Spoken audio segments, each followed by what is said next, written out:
ကိုတငယ်ချင်းကိုမကယ်နိုင်ခဲ့လို့စိတ်သက်ကြနေတဲ့အီတာချီရဲ့ခံစားချက်ကိုနားလည်ခဲ့တဲ့တယောက်တည်းသောသူဖြစ်နေခဲ့ပါတယ်။အဲ့အချိန်တက်ခိုက်တဲ့တွေကြားလိုက်ရပြီးထွက်ပြေးလာတဲ့အမ်မူတယောက်နောက်ကိုနောက်ထပ်ကိုနိုဟာအမ်မူတွေကပဲလိုက်နေရကိုမြင်လိုက်ရပါတယ်။ခိုကာကအမ်မူတယောက်ကရွာရဲ့တစ်စပေါက်နဲ့ပတ်သက်ပြီးယူလာတဲ့သတင်းကိုဒန်ဆိုရဲ့အမ်မူတွေကရွာကိုတစ်စပေါက်တဲ့သူကိုတက်တက်ရှင်တာကြောင့်စာလိုက်ကိုဂျာပြက်လူယူကိုစူးစမ်းနေကြတာဖြစ်ပါတယ်။အဲဒါကြောင့်အမ်မူကထွက်ပြေးသွားပြီးဖြစ်ပေမဲ့ကျိုးမအစိတ်တုတ်ထားတဲ့အတွက်ဝေဝေးကိုလွတ်နိုင်မှာမဟုတ်ပဲအင်အားသုံးပြီးငြိမ်းချမ်းရေးရယူဖို့ကြိုးစားနေတဲ့ဒန်ဆိုရဲ့အဖွဲ့ကိုရှီဇူရဲ့အီတာချီကတိုက်ခိုက်ကြပါတယ်။ကလေးတွေဖြစ်နေပေမဲ့ရှီဇူရဲ့အမ်မူနှစ်ယောက်နဲ့အီတာချီကလည်းဘလန်အမ်မူရဲ့အတော်ဆုံးခုနိုအီချီနဲ့သူတပြန်ကိုတပြန်တိုက်ခိုက်နေကြပြီးအီတာချီကရှရင်ဂန်ကနေတစ်ဆင့်ရှူရီကန်တွေမှာကျိုးတွေတက်ထားတာကိုသတိထားပြီးသွားပါတယ်။အမ်မူရဲ့တိုက်ခိုက်ပုံကိုအီတာချီကတိတ်တိတ်ကြကြမှတ်သားနေရှရင်ဂန်ရဲ့အစွမ်းကိုပထမဆုံးအကျအသုံးချနိုင်ခဲ့ပေမဲ့တိုက်ပွဲအတွင်းကြုံပြေးဝနေတဲ့အမ်မူခုနိုအီချီစင်နာရဲ့ထောင်ချောက်ဖဲကိုရောက်သွားခဲ့ပါတယ်။ဒါပေမဲ့အီတာချီကတော့အီတာချီပဲဖြစ်တဲ့အတွက်ထောင်ချောက်ကိုရှရင်ဂန်နဲ့ကြိုမြင်နေခဲ့တာကြောင့်ခုနိုင်နဲ့လမ်းကြောင်းပြောင်းထားခဲ့တာဖြစ်ပြီးတစ်ဖက်ကရှီဇူရလည်းသူ့ရဲ့ teleportation ကျူစုနဲ့ကိုဝါးတွေကိုဖွင့်လိုက်ပါတယ်။အရှိကိုဝါမဟုတ်တာကြောင့်ပုံရင်းရောင်တွေထဲမှာအစ်စ်ကတယောက်ပဲရှိတယ်လို့ထင်လိုက်ပေမဲ့ရှီဇူရီတွေကအစ်စ်ကိုအာယုံခံလို့မရတဲ့ကြီးအားလုံးကတက်ခိုက်နိုင်ပြီးအလေးချိန်မရှိတဲ့ကိုခွဲတွေဖြစ်တဲ့အတွက်အမ်ဘူတွေကရှုံးနေသွားခဲ့ပါတယ်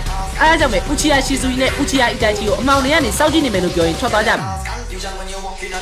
။